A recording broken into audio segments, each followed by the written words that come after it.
Vous voyez?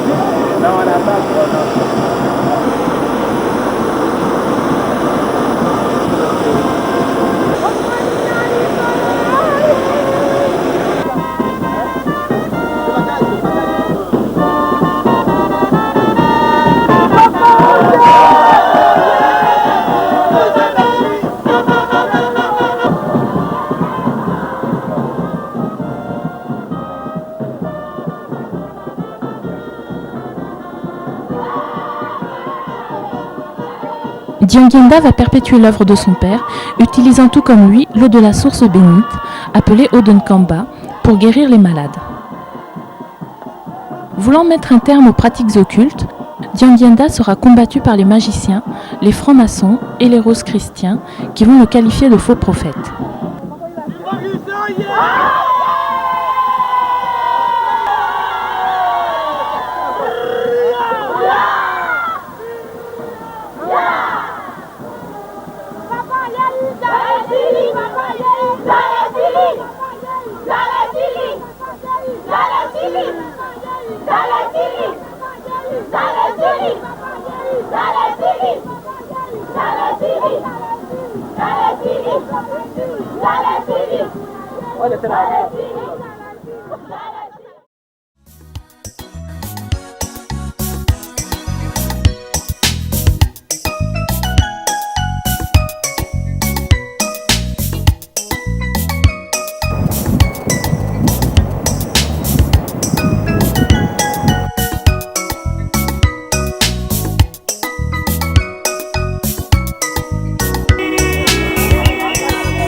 Ebandeli na bolingo na biso ezali mibeko.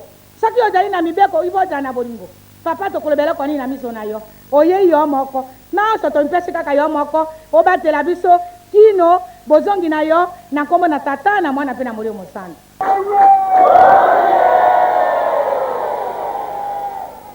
Kimagise oye! Ozaire! Oye! Akoya kaka. Bon, aye. Papa akosa kanaje bana malote. Soka lobi kambo iko bonala. Kimagise oye!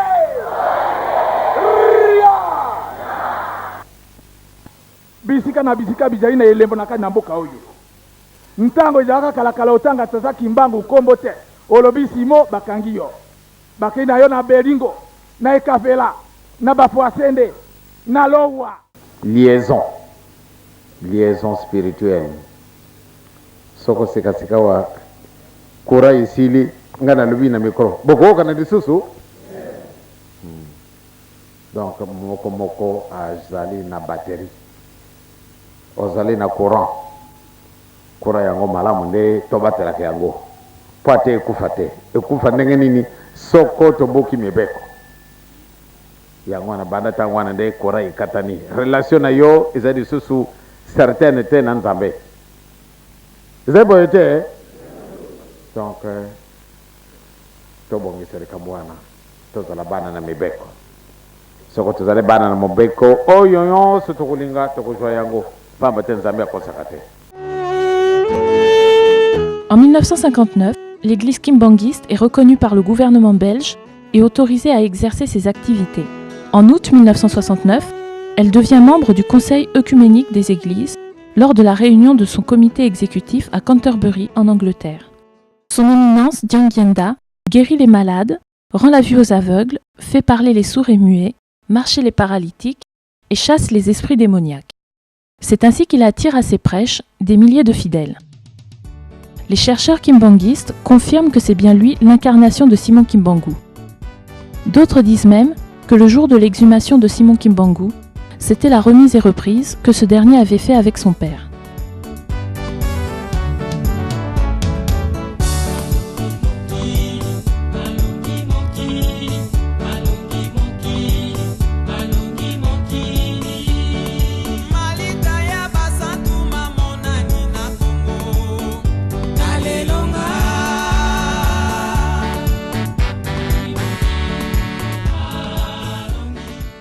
Mais dans ses discours, Papa Simon Kimbangu déclare ceci, qu'à un moment naîtra un roi divin et que lui-même, il sera le représentant de ce roi divin-là. Il nous promet qu'il reviendra avec 3 pouvoirs. Prenons le volet du pouvoir scientifique. Et il dit ceci, qu'à cette époque-là, je vais déclencher un processus qui fera que l'homme noir va étaler sa créativité. Donc il y aura des inventeurs, des savants noirs. Et il rajoute que ces savants-là, ce qu'ils vont faire comme travail représente le 3/4 des inventions scientifiques qui sont restées enfouies jusqu'à aujourd'hui dans les poubelles des cieux.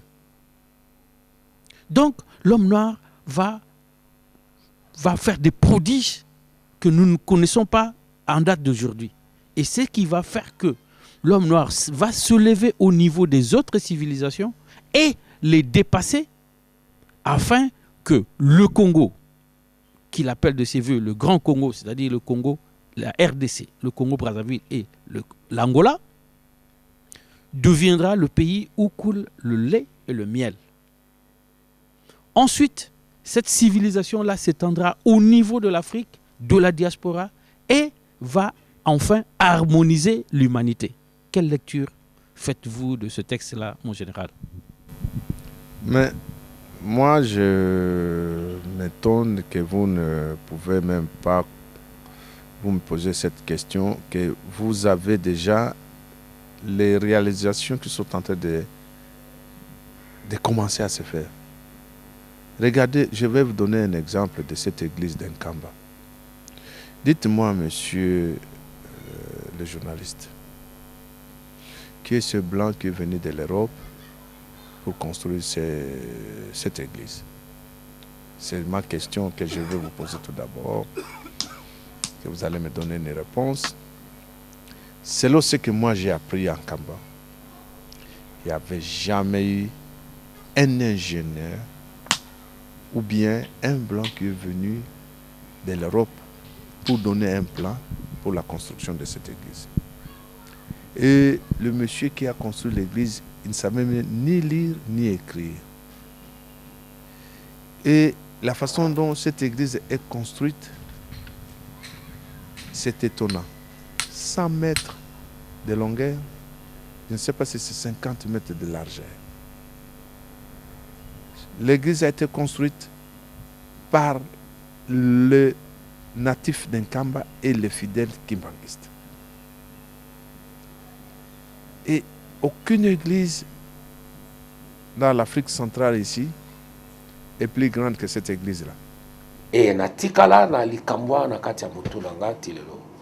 Donc c'est pour dire que Nzambe yemoka mutasala kabatu na ye. Nzambe yemoka mutasala kabatu na ye. Il y avait Abraham, il y avait Moïse, il y avait Batubele, il y avait Jésus, il y avait aussi Simon Kimbangu.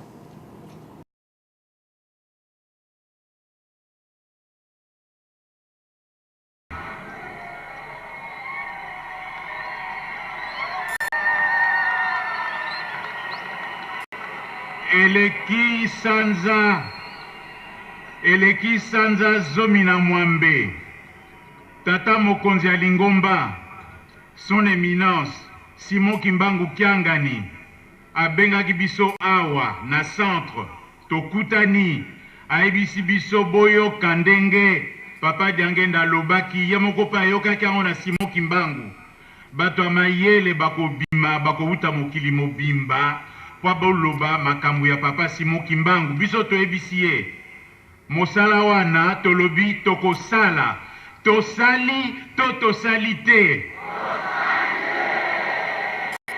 tomoni sinsani o botondisi awa na Kongo mobimba kwa makambo oyo esalama tomoni misala bosali ezala na moi ezala na butu bamama batata bakoko bana mike bosali mosala munene po centre na biso ebima kitoko matondo na bino nyonso bamama batata matondo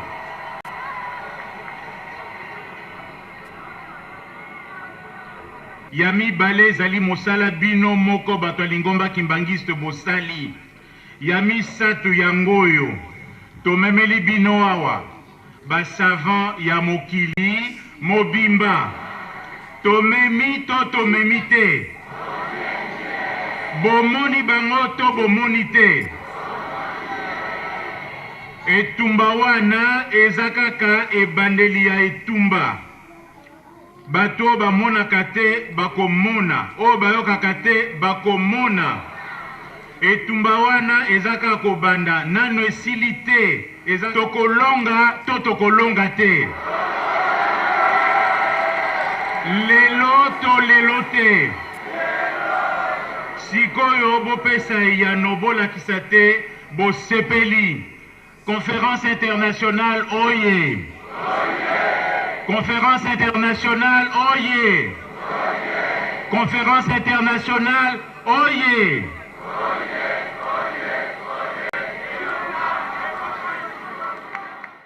Nous rappelons à tous ceux qui sont branchés à travers le monde, qui sont en train de suivre l'une des parties très importantes du culte Kimbangis en ce jour, le 24 juillet 2010.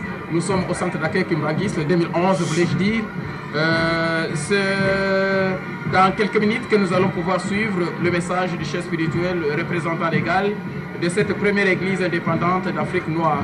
C'est son éminence Simon Kimbangu Kengani et nous sommes là en train de vivre la partie des honneurs. Dans la tradition kimbangiste, le chef spirituel, c'est le chef suprême de notre église et aujourd'hui, sa présence à Kinshasa se justifie dans le cadre notamment de suivre le déroulement du processus de la révision du procès de Papa Simon Kimbangu dont le verdict a été, comme nous l'avons suivi, à la haute cour ce 22 juillet 2011. Aujourd'hui, c'est le jour solennel de l'ouverture de la première conférence internationale scientifique qui réunit le sommet scientifique de professeurs émérites en provenance presque des 5 coins du monde ici à Kinshasa pour parler d'un homme. Et cet homme, c'est Simon Kimbangu, le fondateur de l'église kimbangiste. Cette conférence que le chef spirituel a voulu confier aux scientifiques du monde voudrait que les scientifiques puissent parler de Simon Kimbangu de manière scientifique, sans intervention quelconque de l'église. Et pour cela, voilà, le monde entier s'est réuni aujourd'hui. Et le chef de l'État, Joseph Kabila Kabange, le sommet de notre pays, a voulu patronner ces assises en ce jour.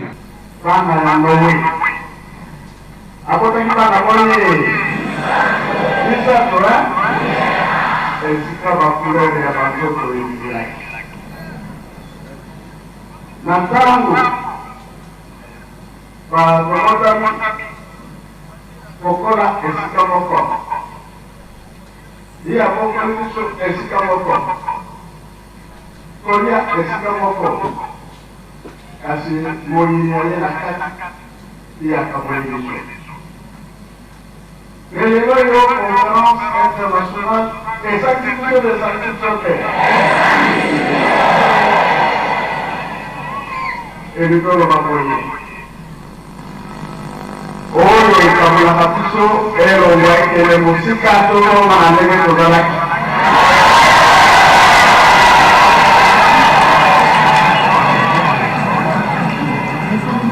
Mapelanga ezali kotambola na mokili elongwa ntango omoni ndeko na yo yamba ye ntango omoni te ndeko na yo aza na mpasi salisa ye likambo atakala pe ntango elisa nyonso mpo bakolo na biso batambwisa biso malamu kasi soki kolina na ezali